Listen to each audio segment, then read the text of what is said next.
আসসালামু আলাইকুম। আমি আজকে আসলাম আপনাদের সাথে কিছু কথা শেয়ার করার জন্য। আমার কাছে কেন যেন মনে হলো যে এই কথাগুলো শেয়ার করা প্রয়োজন। কারণ দিন দিন যেভাবে সবকিছু চেঞ্জ হচ্ছে, তো আমাদের মানসিকতাটাও একটু চেঞ্জ করা প্রয়োজন। আমার মনে হয় এটা।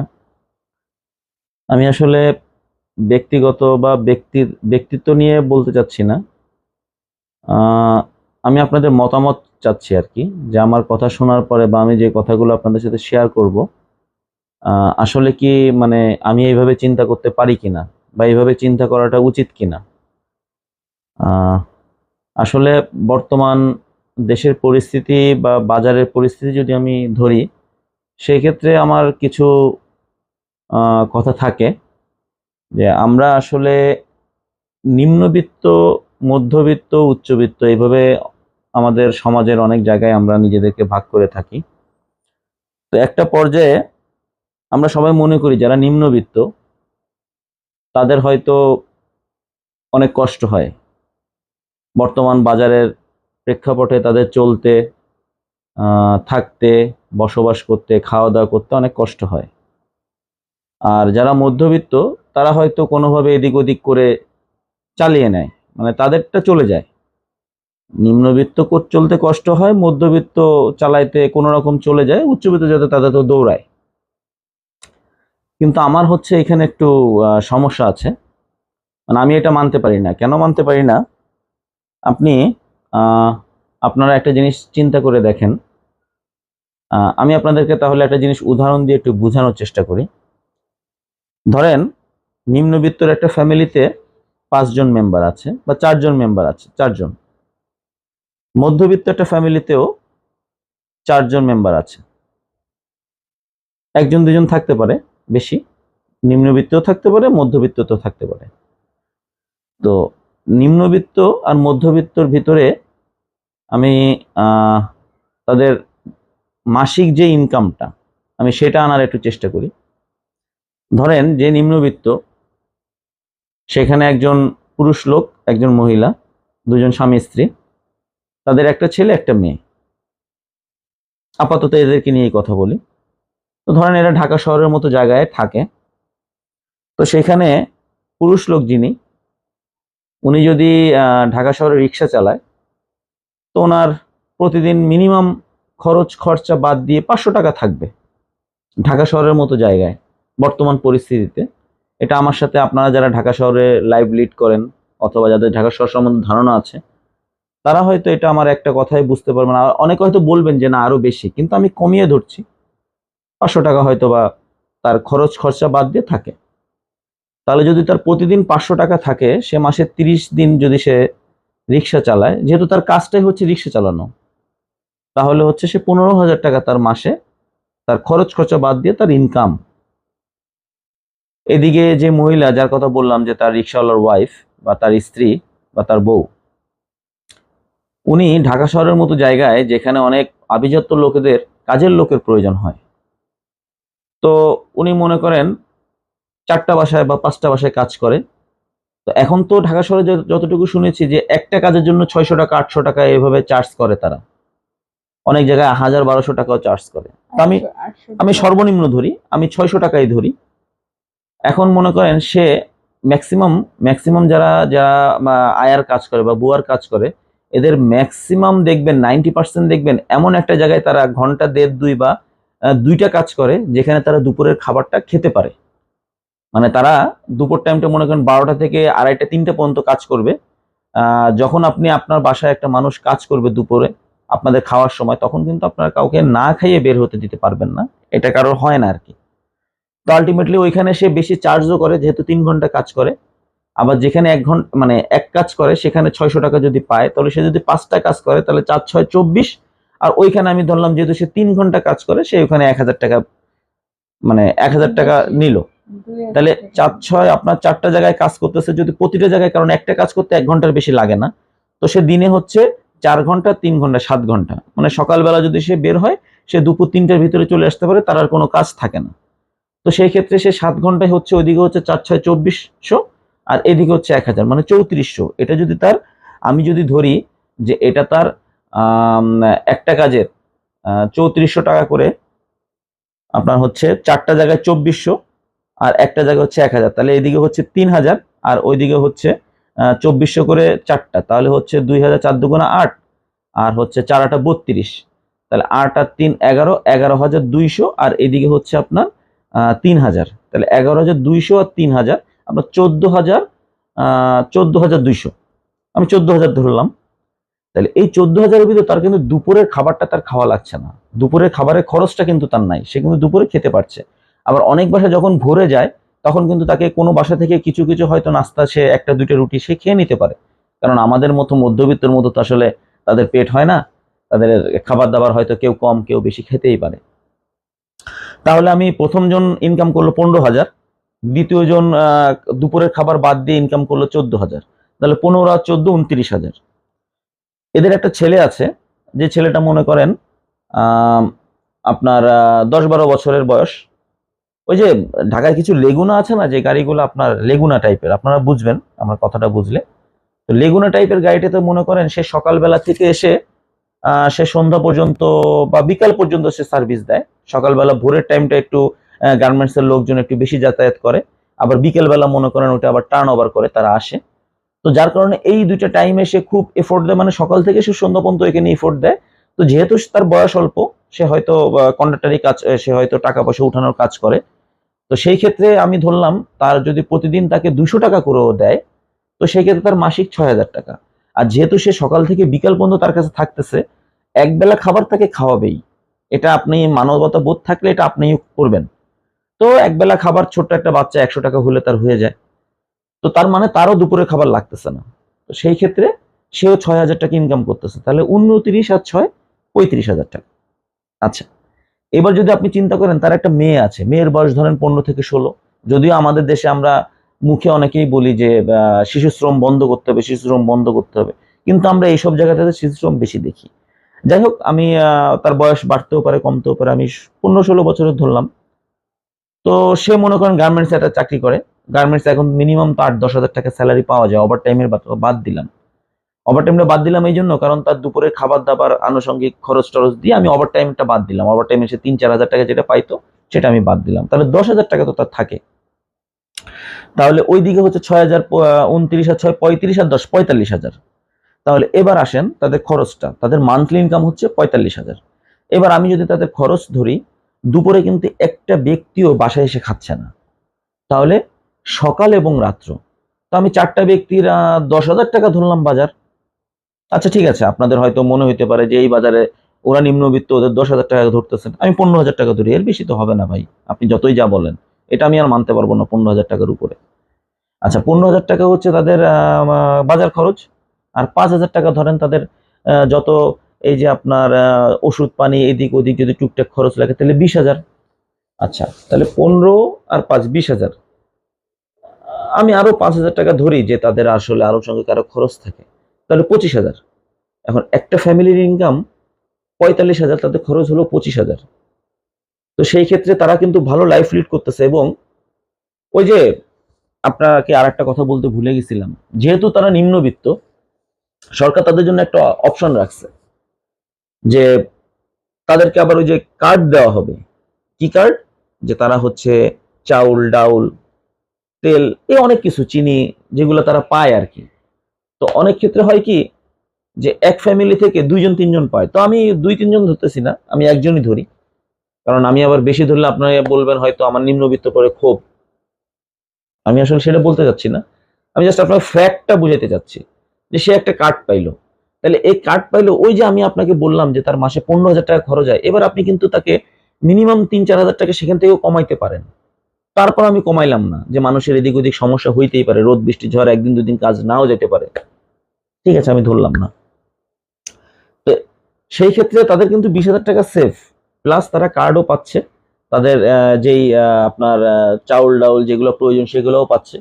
এরপর আবার আরেকটা জিনিস আছে কি, বিধবা ভাতা, বৃদ্ধ ভাতা, বয়স্ক ভাতা, হ্যাঁ, এগুলো 2-1টা আছে, তো আমি এগুলো বাদ দিলাম, এগুলো বাদ দিলাম।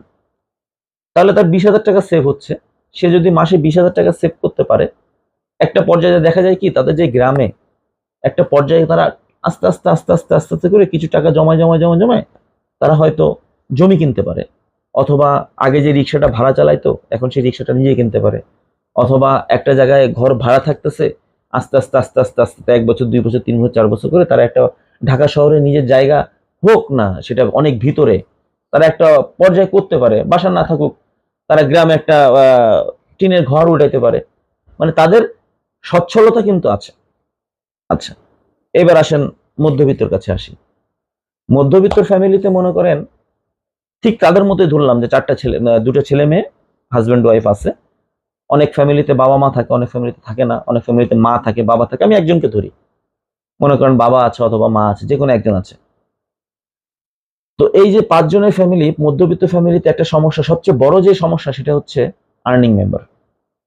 মধ্যবিত্ত ফ্যামিলিতে আর্নিং মেম্বার কিন্তু একজনই হয়, বাবা অথবা কারো ছেলে। মানে ধরেন একজনের বেশি আমি পাই না। আর যদি 2-3 জন হয় তখন তারা ভাগ হয়ে যায়, ডিভাইডেড হয়ে যায়, কারণ এখন একান্নবর্তী পরিবার খুব কম পাওয়া যায়। যাই হোক, আমি আমার কথায় ফিরে আসি। তো আলটিমেটলি মনে করেন সে একটা প্রাইভেট কোম্পানিতে জব করে, মাস্টার্স পাস, প্রাইভেট কোম্পানিতে জব করে। বাবা নেই, মা আছে, বউ আছে, 2টো ছেলে মেয়ে আছে। ওটার মতো মনে করেন একজন 10-12 বছর, একজন হচ্ছে, একটা মেয়ে হচ্ছে মনে করেন এসএসসি পরীক্ষা দিবে, আর একজন হচ্ছে ক্লাস 4-5-এ পড়ে। এখন যে ব্যক্তি স্যালারি পায়, যেহেতু উনি ওইখানে আমরা ধরেছি 45,000, এখানে তো সে একা 45,000 টাকা পাবে না, তার প্রথম চাকরি হয়তো 40,000, 45,000ই ধরলাম, 45,000 ধরলাম। কারণ আপনাদের অনেকের হয়তো বলতে পারে যে এত বড় বা এতদিন হয়তো সে তো 45,000 টাকা স্যালারি পাইতেই পারে। তো আমি ধরলাম 45,000 পায়। একটা প্রাইভেট ফার্মে 45,000 টাকা স্যালারি পাইতে গেলে কতটা এফোর্ট দিতে হয়, কতটা কষ্ট করতে হয়, এটা আপনারা যারা চাকরি করেন বা আপনাদের যাদের এই সম্বন্ধে ধারণা আছে বা এক্সপিরিয়েন্স আছে, আপনারা হয়তো সেটা বুঝবেন। তো সে যদি 45,000 টাকা স্যালারি পায় বা তার ছেলে মেয়েকে যদি স্কুলে পড়ানো লাগে, সেই ক্ষেত্রে তাকে এমন একটা বাসা চুজ করতে হবে যেখানে 2টা রুম, ছেলে মেয়ে 2জন একসাথে একটা রুমে, হাজব্যান্ড ওয়াইফ একটা রুমে, মার জন্য একটা রুম, মিনিমাম 3টা রুমের একটা বাসা তাকে খুঁজতে হবে। তো আলটিমেটলি সবকিছু মিলাই ঝিলাই মনে করেন আপনার ঘর ভাড়া দিয়ে, গ্যাস বিল, কারেন্ট বিল সবকিছু দিয়ে আপনার মনে করেন 12-13 হাজার টাকা যাবে ঢাকা শহরের মতো জায়গায়। আরো বেশি যাবে, আমি একটু কমাই ধরি, 12-13 হাজার টাকা গ্যাস বিল, কারেন্ট বিল সবকিছু দিয়ে। এরপরে মনে করেন 2জন স্কুলে পড়ে, তাদের স্কুল খরচ টরচ, যাওয়া আসা, আনুষঙ্গিক খরচ ধরে আমি ওই যে ফ্র্যাকশন ফিগারটা মিলিয়ে ফেলি আর কি, 13,000 আর 7,000 দুজনের অল্পর পরে চালিয়ে দিলাম। এটা সম্ভব না, তারপর আমি চালিয়ে দিলাম যে 2জনের স্কুল খরচ, একজন মনে করেন 2জন একটা টিচারের কাছে পড়ে, যেহেতু তাদের ঢাকা শহরে সার্ভাইভ করতে হবে, একজন টিচারের কাছে পড়ে, একজন টিচারকে 5,000 টাকা দেয়, 2জনকে পড়ায় একসাথে, আর বাদ বাকি 2,000 টাকা মনে করেন স্কুলে যাতায়াত খরচ হিসেবে হয়ে যায়। তাহলে এই গেল 7,000, তাহলে 13 আর 7 20। এবার মনে করেন খাতা কলম আনুষঙ্গিক আরো 2,000 টাকা ধরলাম, তাহলে এই 22,000 টাকা ছেলে মেয়ে এবং বাসা ভাড়া দিয়ে চলে গেল। এবার এই যে 5টা মেম্বার, এই 5টা মেম্বারের একটা খাবার খরচ তো আছে, সকাল বিকাল রাত 3টা বেলায় যদি তারা খাবার খরচ, আমি বেশি না, আমি 15,000 ধরি, ওদেরটাও কিন্তু আমি 10,000 ধরেছি, তারপর আরো 5,000 টাকা বাড়িয়েছি। তো ওরা যেহেতু নিম্নবিত্তরা 15,000 টাকা খরচ করতে পারে, তো এরা মধ্যবিত্ত 15,000 টাকা এদের কম হয়ে যায়, কিন্তু তারপরও আমি ধরলাম আর কি। তো 20 আর 15 35,000। আচ্ছা, বাসায় একটা কিন্তু অসুস্থ মা বা একটা বয়স্ক মা আছে, তার কিন্তু একটা ওষুধ খরচ থাকে। আর যেই লোকটা আর্নিং মেম্বার, যে বাবা, যে পুরুষ, তার কিন্তু অফিসে যাওয়া আসা, তার নিজের একটা পকেট খরচ কিন্তু দরকার হয়। তো আমি যদি মা এবং ছেলের পকেট খরচ ধরি, বা সরি, মা এবং ছেলে যদি খরচ ধরি, সেক্ষেত্রে আমি 5,000 টাকা ধরলাম, যেহেতু পুরুষ মানুষ তো সব জায়গায় তো তাকে মেনটেন করে চলতে হয়, সবার কথা চিন্তা করতে হয়। সে যাতায়াত ভাড়া, যাওয়া আসা দিয়ে, মায়ের ওষুধ টষুধ দিয়ে মানে মাসে 5,000 টাকা সে খরচ করলো আর কি। তো ওইদিকে গেল আমার 20, এইদিকে 15, বাজারঘাট 35, আর এখানে 5, 40, আমার হাতে আর 5,000 টাকা আছে। তো এই 5,000 টাকায় আমি কিন্তু এখনো অনেক কিছু বাদ দিয়ে গিয়েছি, যেমন মনে করেন ঘরে একটা বউ আছে, ওয়াইফ আছে, অনেকের অসুখ বিসুখ হতে পারে, আজকে বাচ্চা এটা বলতে পারে এটা খাবো না ওটা খাবো, এখানে যাব ওইখানে যাব, আর তাছাড়া তো মনে করেন বিভিন্ন ধরনের সমস্যা তো থেকেই থাকে। তো আলটিমেটলি আমি যেভাবে বলছি এর থেকে খরচ কিন্তু বাড়তি, আমি কিন্তু একটু কমায় কমায় ধরলাম। তো এটা মানে এইটা বলার কারণ হচ্ছে এই যে মধ্যবিত্ত পরিবারের যে মানুষটা এতটা কষ্ট করলো, তার কিন্তু কোনো কার্ড নেই। ওরা কিন্তু একটা কার্ড পাইছে, নিম্নবিত্ত হয়ে একটা কার্ড পাইছে যে আমি আমার চাউল ডাউল চিনি যখন যেটা প্রয়োজন হয় কার্ড দিয়ে উঠিয়ে নিতে পারবো। উনি কিন্তু সেটা পারতেছে না।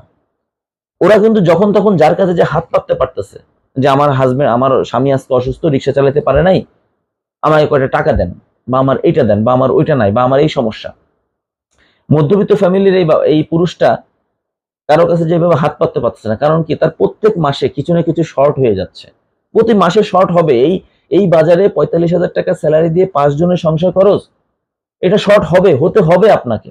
আপনি যতই বলেন যে ভাই আপনার কথায় আমার ভালো লাগছে না, আপনার কথায় হয়তো একটু সমস্যা, কিন্তু আমি মনে করি যে 45,000 টাকা বর্তমান বাজারে 5 জনের ফ্যামিলি চালানো একটা মানুষের পক্ষে সম্ভব না।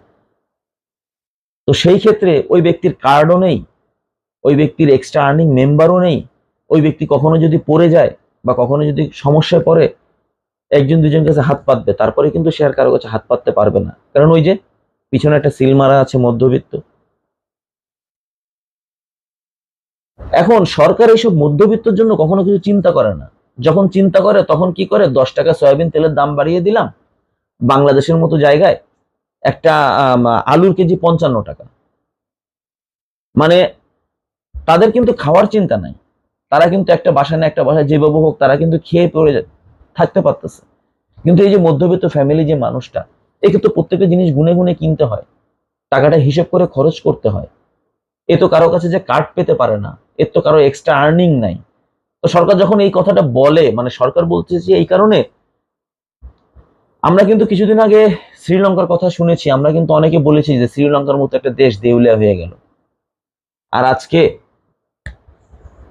মানে একটা মধ্যবিত্ত একটা ফ্যামিলি চলতে গেলে, সমাজে টিকে থাকতে গেলে, সে যে স্যালারি পায় বা সে যেভাবে চলে বা তার যে আর্নিং মেম্বার, সে কিন্তু টিকতে পারতেছে না। আলটিমেটলি ওই ফ্যামিলিটাতে এই অভাবের জন্য ছেলে মেয়ের সাথে অশান্তি, ফ্যামিলির সাথে অশান্তি, নিজের মনে অশান্তি, এরকম করে করে আস্তে আস্তে আসলে এগুলো হচ্ছে কি, এই মধ্যবিত্ত মানুষগুলো না একটা পর্যায়ে নিম্নবিত্ত চলে আসতেছে। আর ওই যে কিছু কথা আছে, যখন আমি আপনাকে এই কথাগুলো বলবো, কিছু কিছু ভদ্র মানুষ, আমাদের সমাজের উচ্চবিত্ত কিছু মানুষ আছে, তারা বলে যে তোমার যেমন আয় তেমন ব্যয় করো। এই কথাটা যখন কেউ বলে তখন আমার মনে হয় আমার তাকে বলা উচিত যে আপনি যে টাকা আয় করেন, ধরেন আপনি 2 লাখ টাকা স্যালারি পান, এখন আমি যদি বলি আপনার যেমন আয় তেমন ব্যয় করতে, তাহলে আমি যদি আপনাকে বলি যে আপনার যখন একটা বেবি হবে, আপনি কি কখনো ওই বেবিটাকে একটা নর্মাল একটা হাসপাতালে কি ডেলিভারি করাতে পারবেন? আমার মনে হয় না আপনি পারবেন। কারণ ওই যে আপনার বেবি, আপনি 2 লাখ টাকা স্যালারি পান, কিন্তু আপনার কর্মচারী যদি একটা বেবি হয়, আপনি বলবেন যে ওকে একটা সরকারি হাসপাতালে নিয়ে ট্রিটমেন্ট করাও। এর কারণটা হচ্ছে আপনি যখন ওকে এই কথাটা বলতেছেন, আপনি জানেন ও আপনার আন্ডারে অধীনস্থ চাকরি করে, তাকে এত এফোর্ট দেওয়া ঠিক হবে না। আপনি যখন বলবেন যে তোমরা এত পার্টি, তোমাদের এত পার্টি কিসে, তোমাদের এত জাঁকজমক খাওয়া দাওয়া কেন, তোমরা সবসময় নর্মাল ভাবে থাকবে, কিন্তু আপনি যখন কোনো পার্টিতে যান তার আগে আপনি কোন স্যুটটা পরবেন কোন বুটটা পরবেন এটা আপনি চিন্তা করেন। মানে আপনার দিকটা আপনার ঠিক থাকবে, কিন্তু আপনার অধীনস্থ যারা থাকবে তাদেরকে সবসময় মানে আয় বুঝে ব্যয় করতে হবে। এইসব মানুষগুলোকে না আমি দু চোখে দেখতে পারি না। যাই হোক, আমার সাথে আপনাদের অনেকের কথা বলবেন, আমার মূল কথাটা ছিল এই যে যে নিম্নবিত্ত আর মধ্যবিত্ত যে তফাৎটা, এই তফাৎটা একমাত্র বর্তমান আমার দেশের যে পরিস্থিতি, বাজারের যে অবস্থা, এইটাই দায়ী। এবং এর পিছনে আর যারা দায়ী, এগুলো আমি বললে এখন হয়তো আমাকে অনেকে দেশদ্রোহী রাষ্ট্রদ্রোহী বলবে, কিন্তু ভাই আমার সংসারটা আমাকে চালাতে হয়। আই মিন, আমি বলতে আমি আমার মতো যারা মধ্যবিত্ত আছে, আমি তাদেরকে নিয়ে তাদের পক্ষে হয়ে কথাটা বলছি।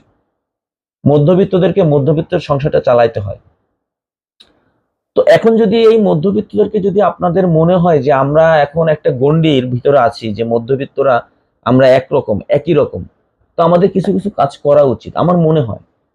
সেটা হচ্ছে যেমন ধরেন এই যে ব্যবসায়ীরা 10 টাকা করে সয়াবিন তেলের দাম বাড়িয়ে দেয়, দুদিন পরে চালের দাম বাড়িয়ে দেয়, কিছুদিন পরে পেঁয়াজ আলু রসুন এগুলো বাড়িয়ে দেয়।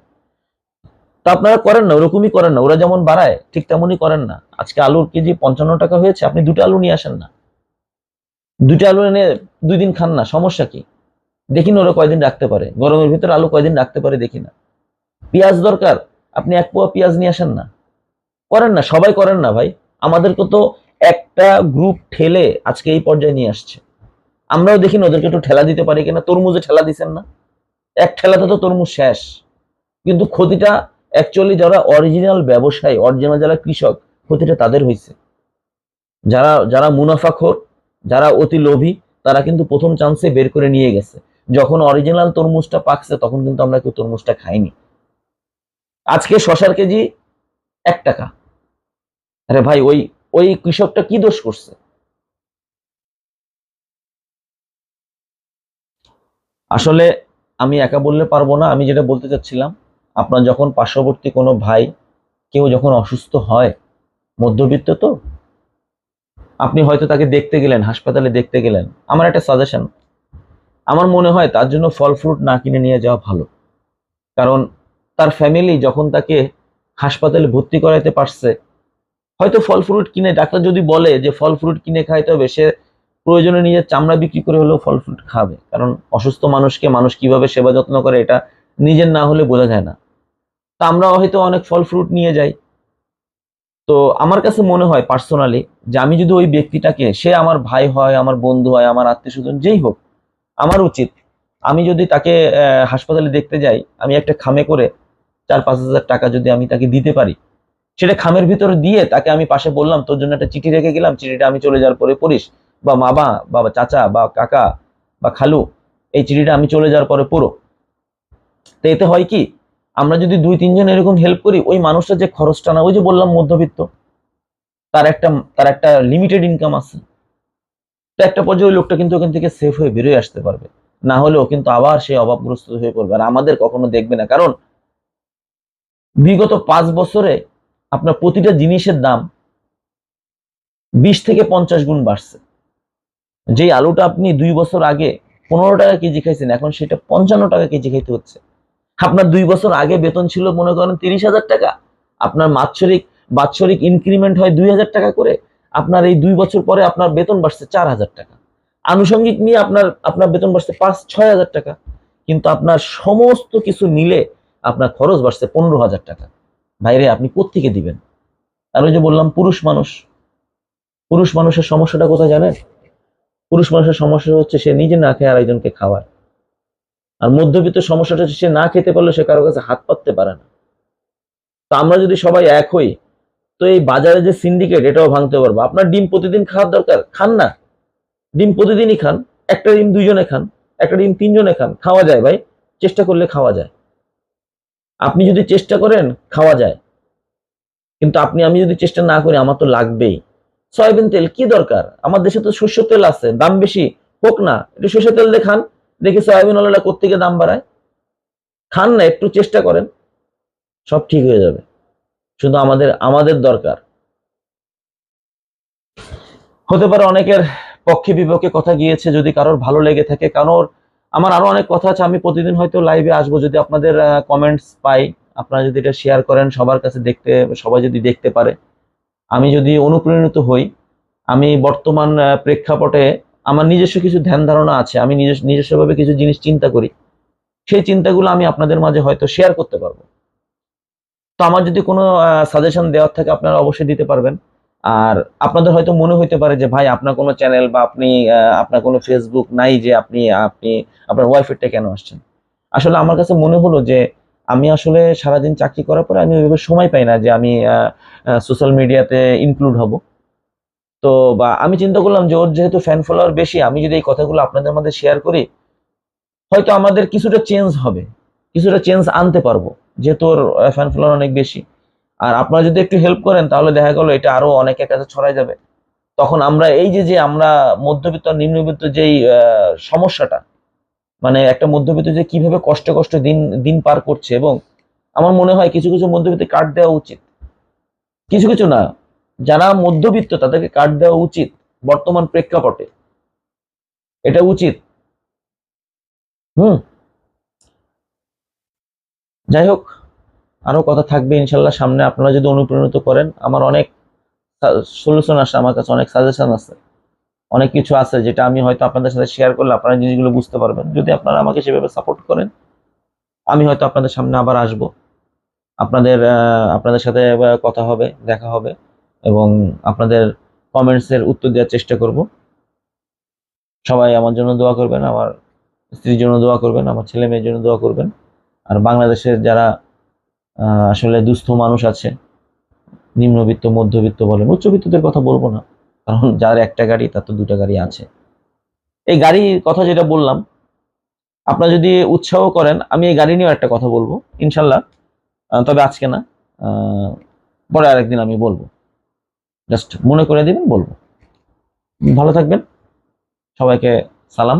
আর হ্যাঁ হ্যাঁ, আমার বউকে একটা কথা বলতে চাই। আসলে সারাদিন অফিসে থাকি, এসির ভিতরে থাকি, তো তো কখনো বলা হয়ে উঠতে মানে বলে উঠতে পারি না। তো আহ, আজকে আমি ওকে বারবার বলতেছি আমার বাসায় কোনো এসি নাই। তা আমি আজকে ওকে বারবার বলতেছি এত গরমে তোমরা থাকো কি করে। তো আমাকে বলতেছে যে তুমি তো অফিসে থাকো, এসির ভিতরে থাকো, সারাদিন তো আমাদের অনেক কষ্ট হয়, তুমি এই রাত্রে আসা তোমার কাছে এত গরম লাগতেছে, আর যখন দুপুর বা বিকেল তখন আমরা কি করি। তো আমি আসলে তাকে সেলুট দিই, কারণ এই গরমে সে আমাকে, আমার বাচ্চাকে রান্না করে খাওয়ায়।